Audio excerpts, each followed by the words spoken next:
sans aucun doute dans le cercle très serré des dirigeants influents ici en Afrique, dans le paysage footballistique africain, comme en RDC et sur le plan international. Il s'agit de Moïse Katumbi Tchapoué pour cet entretien exclusif, président du tout-puissant Mazembe. Moïse Katumbi, bonjour. Bonjour. Vous vous êtes prononcé en faveur de la Super Ligue africaine voulue par Gianni Infantino. Est-ce la solution pour développer le football des clubs en Afrique? Je crois que c'est la seule solution pour le développement du football africain. Vous savez, aujourd'hui, le football, c'est le business. Si nous jouons la Super League, je crois qu'il y aura beaucoup de choses qui vont changer au niveau des clubs. En quoi l'idée de la Super League rejetée en Europe peut aider le tout-puissant Mazembe à se développer? Vous savez, il ne faut pas comparer l'Europe avec le continent africain. Si vous regardez le sponsoring de clubs en Europe, c'est des milliards de dollars. Mais en Afrique, on n'atteint même pas 10 millions de dollars, ce qui est vraiment très triste. Nous avons toutes les richesses. Il y a même d'autres dirigeants qui combattent le sponsoring de clubs africains. Mais en Europe, quand on sponsorise, c'est pour le développement du sport et des clubs aussi. Donc pour moi, c'est ça même la clé. Sur le plan financier et de l'attractivité, qu'est-ce que la Super League peut apporter de plus que la Ligue des Champions qui réunit déjà les meilleurs clubs du continent? Est-ce que vous avez reçu des garanties à ce sujet? Vous savez, il ne faut pas avoir peur d'aller de l'avant. Bon, quand on joue la Champions League, je vous donne un exemple. La finale, on nous donne 1,5 million de dollars. Après que le club ait dépensé plus ou moins 15 millions de dollars pour arriver en finale. Donc c'est une perte pour toutes les équipes africaines. Mais tandis que la cagnotte qu'on aura au niveau de la Super League, je ne vais pas annoncer la cagnotte, je laisse que la Confédération africaine annonce la cagnotte. Je crois que les gens vont se retrouver, même toutes les équipes. Et là, en ce moment-là, nous pouvons même prétendre aller un jour gagner à la Coupe du Monde parce qu'on aura le niveau de football qui sera relevé. Et la cagnotte, est-ce que ce serait au-delà de 15 millions? C'est vrai, on laisse la suprématie à la CAF? Vous laissez ça à la CAF, je crois que ça sera pour la première fois en Afrique. Et je m'étais battu pour que nous puissions avoir 2 clubs au niveau du pays. J'attends que la CAF puisse annoncer cela. Donc, mon problème, c'est quoi? Les autres équipes qui vont rester, qui ne vont pas jouer la Super League, ils vont se battre pour entrer en Super League. Et au même moment, nos joueurs ne vont pas jouer pour partir en Europe parce qu'ils seront bien rémunérés, parce qu'il y aura quand même la cagnotte sera consistante. Le tout-puissant Mazembe est au cœur d'un contentieux avec 2 de ses anciens joueurs, à savoir Ben Malango Nguita et Michak Elia. Tous portent des accusations graves de falsification de leur contrat. Que répondez-vous à ça? Vous savez, d'abord, je ne vais pas entrer dans ces jeux. Vous connaissez Ben Malango, il a été dans quelle équipe? Ou Elia Michak, vous savez comment ils sont venus? Tous. Bon, ils ont le contrat. Les 2 ont signé le contrat avec Mazembe. On n'a jamais eu de problème avec 2 joueurs. Mais attention avec le joueur malhonnête. Malheureusement, la plupart de nos joueurs n'ont pas été sur le banc de l'école. Et ils tombent dans le panneau des agents de joueurs. Il dit non, on a falsifié ma signature. Et si vous regardez, par exemple sur la liste de paye, le même joueur, vous regardez la façon dont il a signé pendant 6 mois, vous allez croire que c'est quelqu'un d'autre. Le problème, c'est le niveau d'études. Plusieurs signatures? Plusieurs, parce que la personne n'a jamais été sur le banc de l'école.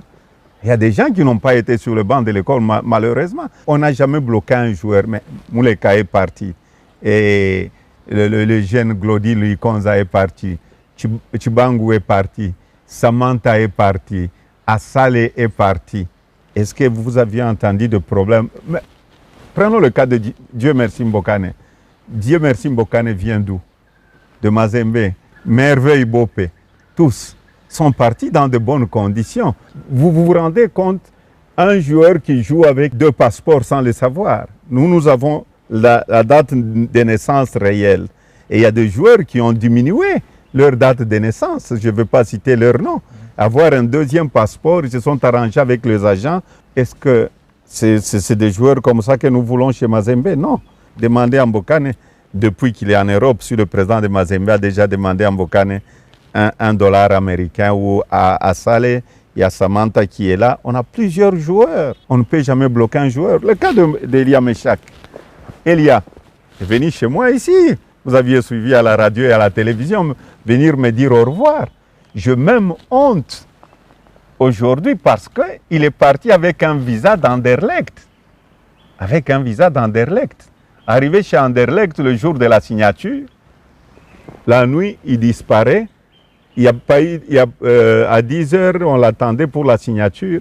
Elia Meshak avait disparu. Et il est parti en Suisse, là où il a dit que bon, il demande l'asile politique parce qu'il y a des problèmes au pays. Donc il y a beaucoup de choses. C'est malhonnête ça. Mais Malango a eu des problèmes avec nous. Pourquoi nous sommes allés à la FIFA? On n'a pas besoin de l'argent de Malango, de Elia Meshak, mais c'est la façon. Parce que sinon, c'est la même chose. Heureusement, la FIFA va changer maintenant les licences de joueurs. Et j'avais fait une proposition d'avoir des licences biométriques. Ces joueurs-là sont partis de petits clubs, de grands clubs, formés à l'école de foot, tout ça, pour qu'un joueur, même au Mouleka, pour qu'il puisse aller en Europe, il a commencé par le COFOOT Katumbi. Donc il y a eu une formation, il y a eu de l'argent qui avait été investi. Bon, de toutes les façons, les malhonnêtes resteront toujours malhonnêtes dans leur vie. Les gens honnêtes resteront honnêtes. Mais si les malhonnêtes ne veulent pas changer, ils finiront toujours très mal. Le tout-puissant Mazembe libère de plus en plus ses joueurs, ce qui n'était pas le cas auparavant. N'avez-vous pas mal à un moment qu'un de vos plus grands talents ces 20 dernières années, comme Trésor Mputu, n'a pas eu l'opportunité de jouer en Europe?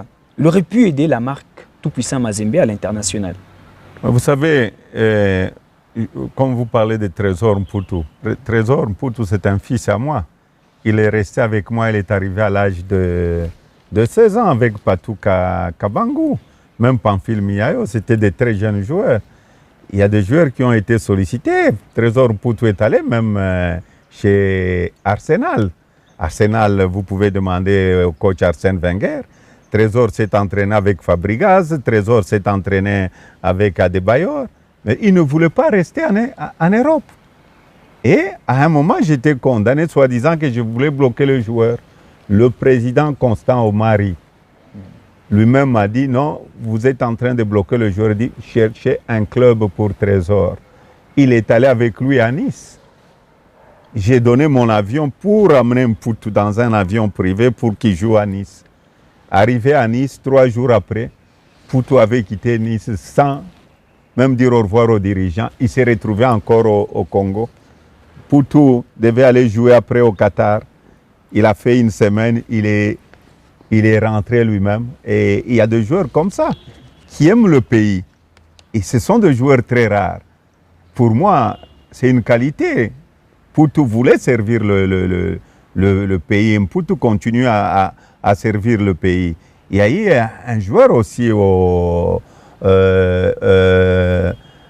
avec Al-Ahly d'Égypte.